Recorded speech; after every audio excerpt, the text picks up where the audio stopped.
അല്ലാഹു ലത്തീഫാണ്. സൂക്ഷ്മമായി നഗ്നനേത്രം കൊണ്ട് കാണാത്തത്, ഉപകരണം വെച്ച് നോക്കിയാലും കാണാത്തത് അറിയുന്നവനാണ്. വഹുവൽ ലത്തീഫ്. എത്ര ഉപകരണം വെച്ചാലും കണ്ടുപിടിക്കാൻ കഴിയാത്ത രോഗങ്ങളില്ലേ സഹോദരങ്ങളെ? എത്ര നോക്കിയാലും കാണാത്ത തരത്തിൽ അസ്വസ്ഥതകൾ അനുഭവപ്പെടുന്നില്ലേ?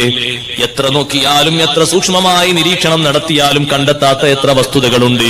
അതെല്ലാം സൂക്ഷ്മമായി അറിയുന്നവനാണ് അൽ ഖബീർ. ആന്തരിക രഹസ്യങ്ങൾ മുഴുവനും അറിയുന്നവനാണ്. അപ്പൊ റബ്ബ് തആല വെച്ച ഒരു ശക്തി നോക്ക് നിങ്ങൾ. നമ്മൾ മനസ്സിലാക്കുമ്പോൾ എത്ര വലിയ മഹത്തരമുണ്ട്. ഉമർ ഇബ്നുൽ ഖത്താബ് റളിയല്ലാഹു അൻഹു ചോദിക്കുന്നു, എന്തേ ഈ ജീവികളൊക്കെ വരാനുള്ള കാരണം? അഫ്വൻ യാ അമീറൽ മുഅ്മിനീൻ, എന്നോട് പൊറുക്കണം, ഞാൻ നിങ്ങളുടെ തലയെടുത്താലോ എന്നൊന്ന് ആലോചിച്ചു പോയി. എഴുതിയിട്ടില്ല, പറഞ്ഞിട്ടില്ല. അപ്പോഴേക്ക് അല്ലാഹു തആല നൽകുന്ന വലിയ പരിരക്ഷ അത് മുസ്തഖീമായ മാർഗത്തിലൂടെ നടന്നതുകൊണ്ടാണ്. ഇന്നല്ലദീന ഖാലൂ റബ്ബുനല്ലാഹു സുമ്മ ഇസ്തഖാമൂ.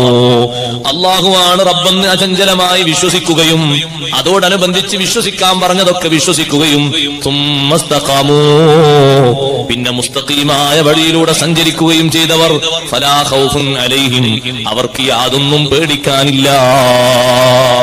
ഒരു ഘട്ടത്തിലും പേടിക്കാനില്ല. മൗത്തിന്റെ ഘട്ടത്തിലും പേടിക്കാനില്ല, ഖബറിലും പേടിക്കാനില്ല, പുനരുദ്ധാരണ ദിവസവും പേടിക്കാനില്ല, മഹ്ശറിലോ തീരെ പേടിക്കാനില്ല.